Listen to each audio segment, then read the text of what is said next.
Jay here at Mad Joy, and today I'm going to show you how I make a killer Brussels Sprouts Banh Mi. Of course, to do that, you're going to need some Brussels sprouts and a nice Vietnamese style baguette. So here are my Brussels sprouts. They've been deep fried and nicely browned and crispy. Of course, you can also do this in an air fryer or in a sheet pan in the oven. To this, I'm adding a little dressing that I made with soy sauce, mirin, sugar, and lime juice. Toss that all together and add some chopped scallions.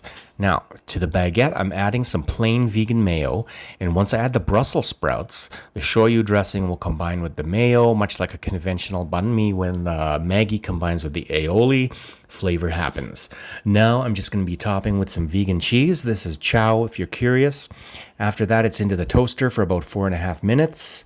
Now once it's out, I'm going to add some sliced white onion, cucumber, pickled carrots, sub sauce, and cilantro. And that's it. That's how I make the Brussels sprouts banh mi. Thank you for watching, and I'll see you next time.